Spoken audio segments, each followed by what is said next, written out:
Excuse me, can you two step aside so I can get in my car and go home, please? Not happening. You're Cops not are on getting the in way. this car. You're out here trying to steal other people's stuff. You're going to jail. I own this car. You two are making a big mistake. Yeah? We'll see what the police say. Better start explaining yourself before they get here. I don't have to. The moment she saw him holding the keys, her face changed. She didn't ask who he was. She didn't ask what was happening. She just screamed, "That's not your car. Drop the keys." But what happened next would flip the entire situation on its head. Before we go any further, comment where in the world you are watching from, and make sure to subscribe because tomorrow's story is one you don't want to miss. The afternoon heat sat heavily over Maple Heights, a quiet suburban neighborhood just outside Richmond. It was the kind of place where people watered their lawns at the same time every day, where garage doors went up and down like clockwork, and where outsiders were noticed instantly. It was around 3:40 p.m., the sun bright enough to scrape the pavement with glare, when Eli Turner, a 32-year-old software consultant, pulled up to his friend's house in his metallic red Falcon ZR, a car that looked expensive even from across the street. Eli wasn't flashy. Most days he wore hoodies and joggers. Today was no different. Gray sweats, crisp white tee, and a simple chain. His hair was tied back, sunglasses tucked on the collar of his shirt. He wasn't the type to make noise. He wasn't even playing music. He just stepped out of the car, locked it with a chirp, and walked over to the open trunk to grab a small black bag, equipment he needed to help his friend repair a home server inside. The neighborhood was calm, almost too calm, until the couple from across the street noticed him. Mara and Dennis Caldwell, early 40s, both standing in their driveway beside their own SUV, instantly froze when they saw Eli. They weren't talking. They weren't laughing like they had been seconds earlier. Their eyes went straight to his car, then to the keys in his hand. Eli didn't notice them at first. He was busy texting his friend to say, "Here now, garage open?" Then he heard it, a sharp voice slicing through the quiet street. "Hey, you! Drop those keys!" Eli lifted his head slowly, confused. Mara was already storming across the road in her sandals, her phone in her hand, like she was ready to record or call someone. Dennis followed behind her, face red, chin lifted high, staring at Eli like he'd caught him in the middle of a crime. Eli looked around, unsure if they were talking to him. Mara didn't leave room for doubt. "I said drop the keys. That car does not belong to you." Eli blinked, stunned. "Excuse me?" Dennis pointed at the Falcon ZR. "That's a $100,000 car. We've lived here 12 years. We know every neighbor who can afford something like that." Eli laughed in disbelief.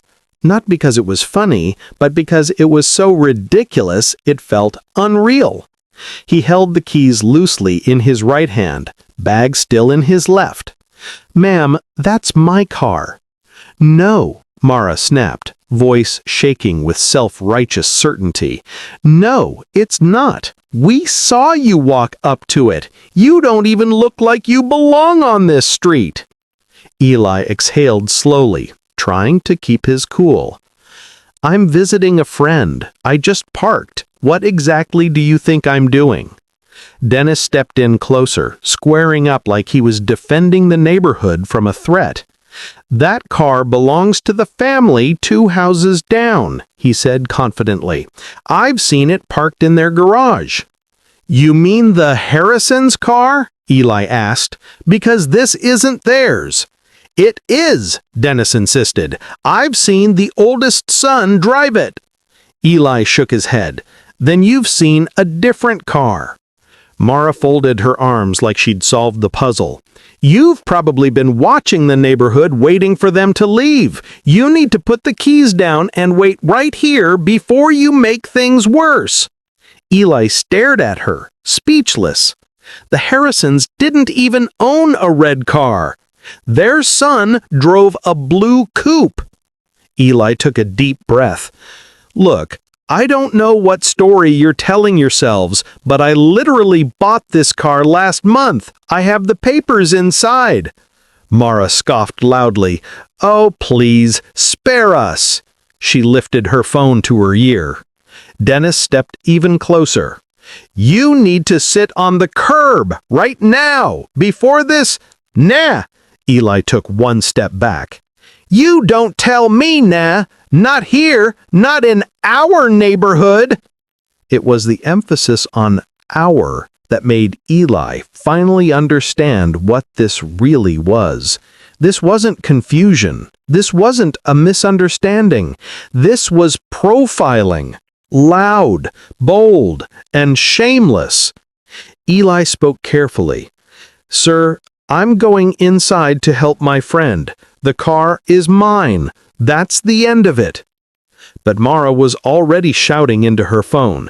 Yes, hello, police? We have a man here trying to steal a luxury vehicle. Yes, I have him on camera. He's refusing to stay. Yes, he's acting aggressive. Yes, please hurry. Eli's heart dropped. Not because he had done anything wrong, but because he'd seen enough videos to know how badly situations like this could go. He glanced at the house he was visiting.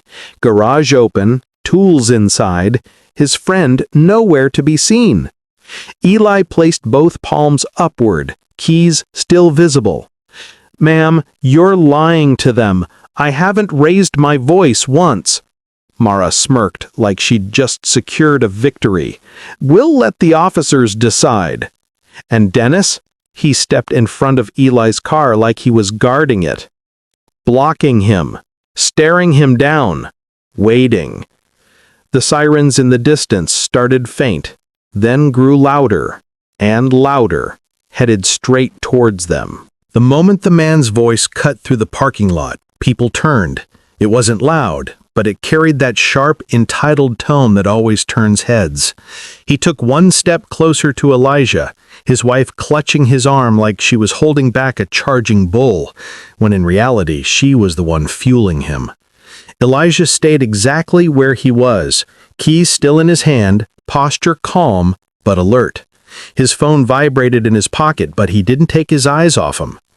Not after the woman had screamed at him like he'd been caught smashing a window instead of unlocking his own car. The man jabbed a finger at the Ferrari. Look, man, let's not make this complicated. Just put the keys down. We already called security. Elijah exhaled through his nose. You called security because I unlocked my own car? The woman snapped. You tried to. We've lived in this neighborhood for 8 years. We know who drives what. That car belongs to Mr. Roswell, the attorney from Building C, not you. Elijah almost laughed. Almost. Might want to update your neighborhood directory, he said, because Mr. Roswell sold it months ago. The couple exchanged a confused glance. How would you know that? The husband demanded. Because, Elijah replied, raising the fob, I bought it. That answer should have ended it. It didn't. The woman stepped forward again, finger trembling, voice shaking with anger or maybe embarrassment. You expect us to believe you bought a Ferrari? You, dressed like that, at this plaza? Don't play with us. We're not stupid. Elijah clenched his jaw. This was the exact moment people like them always revealed themselves, not by what they said, but by what they couldn't imagine. Before he could respond, a new voice cut in. What's going on over here? A security guard approached, hand resting casually near his radio. His name tag read Mills, mid-40s, tired eyes that had seen too many slow shifts and too many pointless complaints. He took one look at the couple, one look at Elijah, and already looked annoyed, like he knew exactly the type of situation this was. The woman rushed him immediately. Officer, thank God, this man is trying to steal a red Ferrari. We caught him red-handed. Security's eyes drifted to Elijah. Sir, is this your vehicle? Yeah, Elijah said, calmly extending the key fob. I can unlock it if you want. Before he could press anything, the husband barked, Don't let him touch the car! He's manipulating the lock! Probably hacked the key! Security stared at him. Hacked the key fob? Yes! People do that all the time! We saw a whole documentary! Elijah couldn't help it. He let out the smallest laugh. Ma'am, it's a Ferrari, not a garage door opener. But the couple wasn't hearing anything. Not logic, not facts. Nothing. They had already decided the story, and Elijah was the villain in it. Mills raised a hand. Okay, everyone, relax. Sir, you said it's yours. Do you have any proof? Registration, insurance, something with your name on it? Elijah nodded slowly. Yes, in the glove compartment. I was literally about to leave before they cornered me. The husband scoffed. Convenient. Elijah pinched the bridge of his nose. Look, man, you asked for proof. Let me get it. No, the wife shot back. You're not getting inside that car until the real owner shows up. And who exactly would that be? Elijah asked, deadpan. Mr. Roswell, she insisted. He's on his way. We called him. Elijah froze. They called the previous owner? A punch of irritation hit his chest. You called someone who doesn't even own this car anymore? He still does, the husband said confidently. You're lying. You don't look like someone who owns a Ferrari. That was it. That was the line that told Elijah everything he needed to know about why they were doing this. Before he could respond, Mills' radio crackled. Unit 3, we've got local PD on site responding to a civilian call. The woman's face lit up. Oh, thank God! Now we'll get answers! Red and blue lights washed across the parking lot. Elijah's stomach dropped. He wasn't afraid, he was exhausted, because he already knew how this would look the moment the officers stepped out. A black man standing beside a luxury car, two frantic white residents insisting he was stealing it. Mills turned to Elijah quietly. Listen, just stay calm, all right? Let them ask questions. Don't escalate. I've been calm, Elijah muttered. They're the ones escalating. Before Mills could say anything else, the first officer approached, hand already hovering too close to his holster. Sir, step away from the vehicle. The couple instantly stepped aside as if they had just delivered the criminal themselves. Elijah didn't move. Officer, he said carefully, I can explain. I said step away from the vehicle. The tone wasn't a request. It was a warning. Mills raised his hand. Hey, officer, it might not be what they think. But the officer ignored him. Elijah lifted both hands slowly, keys dangling between his fingers. I'm not resisting. I'm just holding my keys. The woman whispered loudly to her husband. See, he's acting like he's innocent now. Elijah stared at the couple, then at the officer, then at the red car reflecting the spinning lights. He knew one thing. This was about to go somewhere none of them expected. The officer's eyes locked on Elijah, like he'd already decided the ending before hearing the beginning. He lifted one hand toward his radio, the other hovering near his holster. Sir, I'm not going to tell you again. Step back. Elijah didn't flinch. He didn't raise his voice. He didn't move toward the car or away from it. He simply said with a controlled exhale, Officer, I'm complying. My hands are visible. I'm holding a key fob. That's it. The husband muttered under his breath, loud enough for everyone to hear.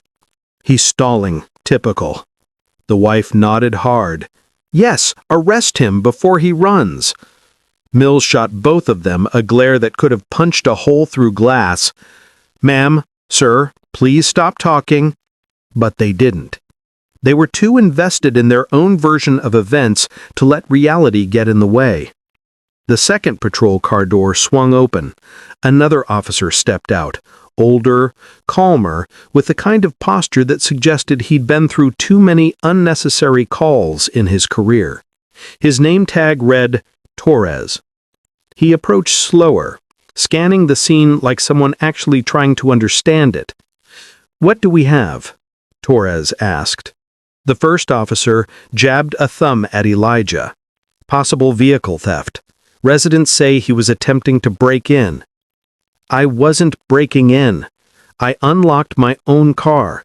These two assumed I was stealing it." Torres didn't react, didn't roll his eyes, didn't jump to conclusions.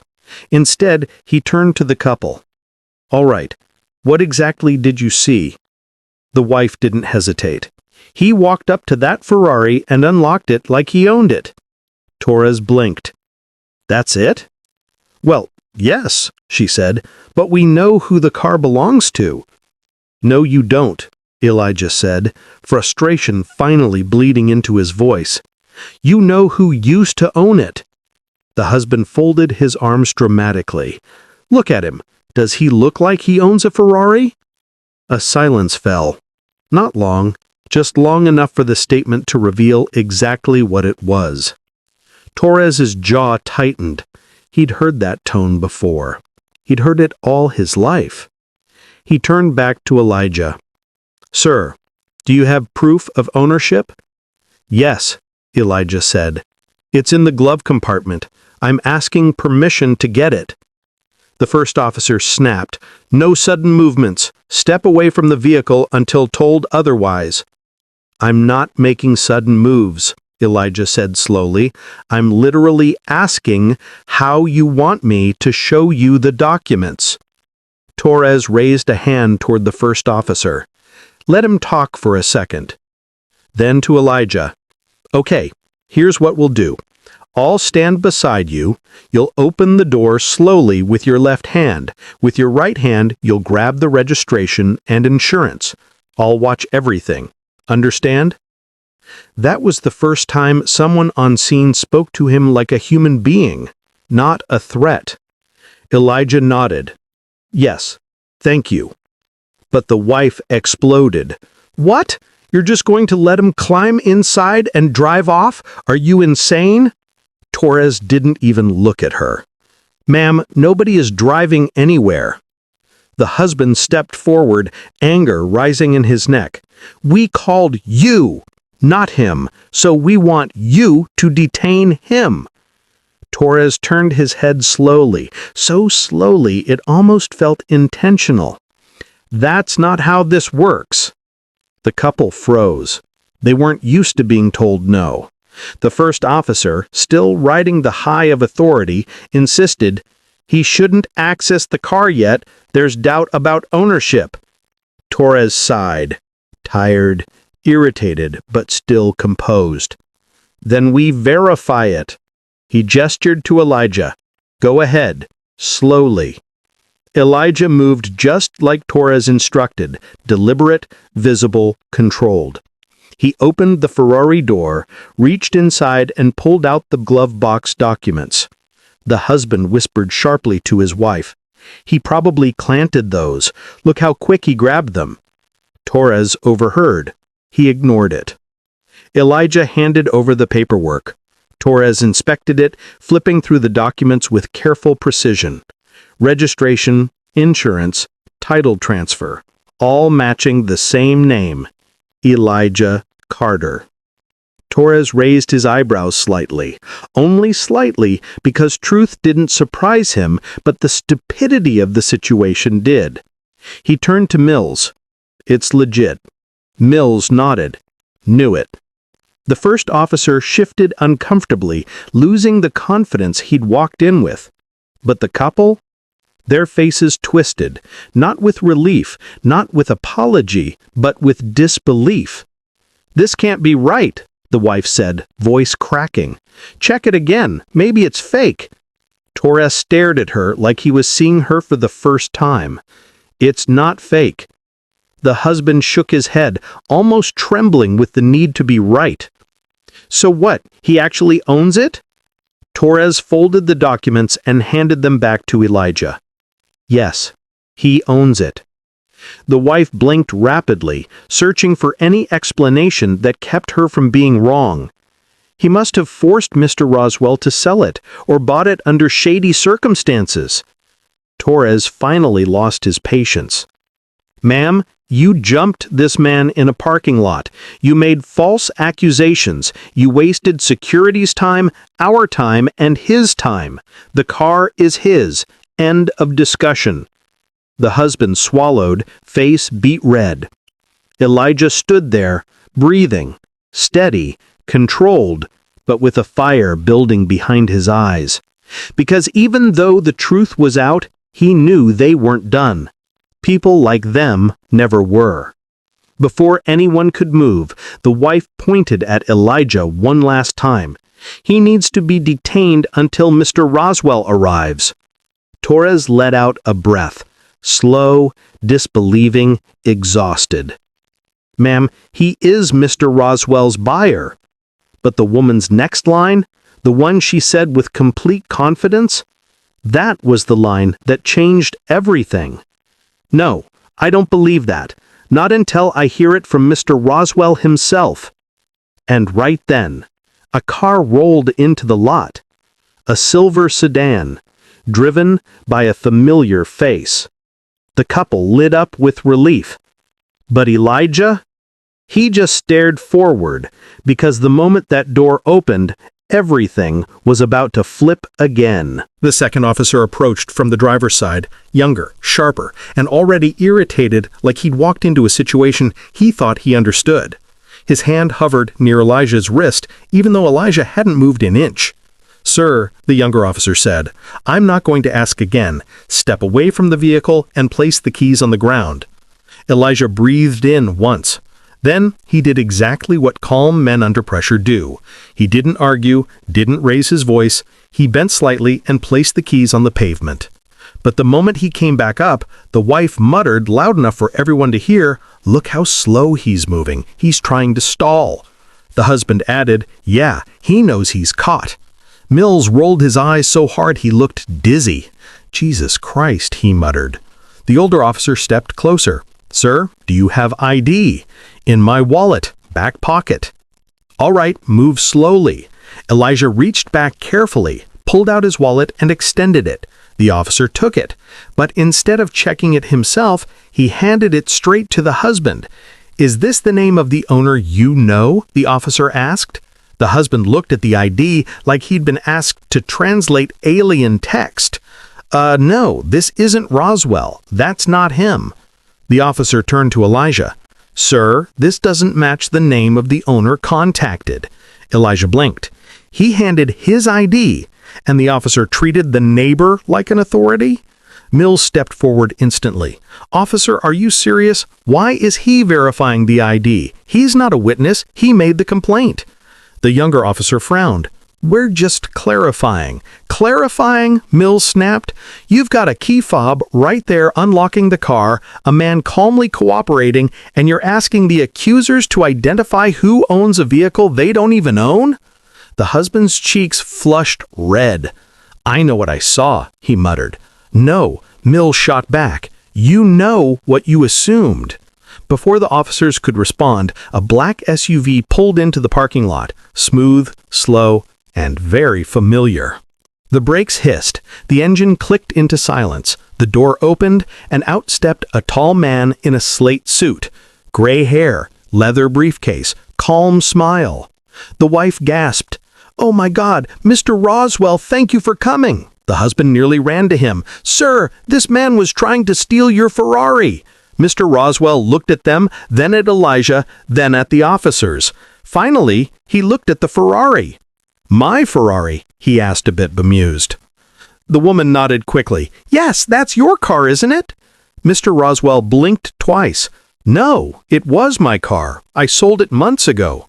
The woman froze like her brain had hit a wall. To make it worse, Roswell stepped right past the couple and extended his hand to Elijah. "Elijah," he said warmly, "good to see you again. How is the new job treating you?" The parking lot went silent. The officers' faces dropped. The husband's mouth slowly opened. The wife's hand slipped from her husband's arm like she just realized the ground under them had collapsed. The younger officer swallowed hard. "Sir, you know this man?" Roswell looked offended by the question. Of course I do. He bought my Ferrari, paid in full, and frankly, he's one of the most responsible buyers I've ever dealt with. Then he turned to the couple. You called me for this? The wife stammered. We just wanted to protect the neighborhood and... No, Roswell cut in sharply. You wanted to protect your ego. Mills folded his arms, satisfied. The older officer cleared his throat and stepped toward Elijah. Sir, sorry for the inconvenience. You're free to go. Elijah stared at him. That's it? After all this, sorry for the inconvenience? The officer's jaw tightened, but he didn't respond.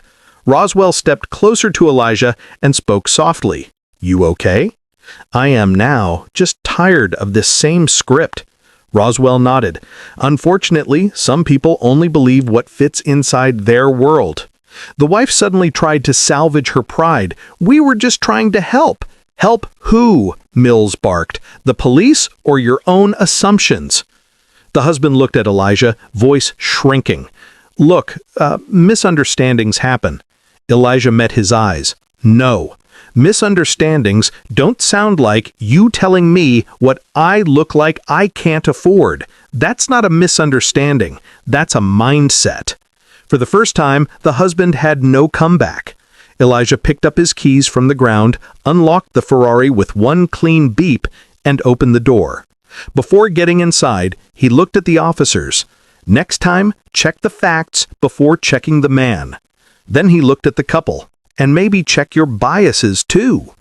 Elijah got in, started the engine, and the Ferrari's roar echoed through the lot. Powerful, confident, undeniable. People stared. The couple stared. The officers stared. Roswell smiled proudly. And Elijah drove off, not fast, not dramatic, just controlled, calm, and knowing he walked away with something they couldn't touch. The truth and his dignity. If you found this eye-opening, make sure you hit that subscribe button. I post real-world incidents like this every day, stories that expose what really happens when assumptions, bias, and arrogance collide with reality.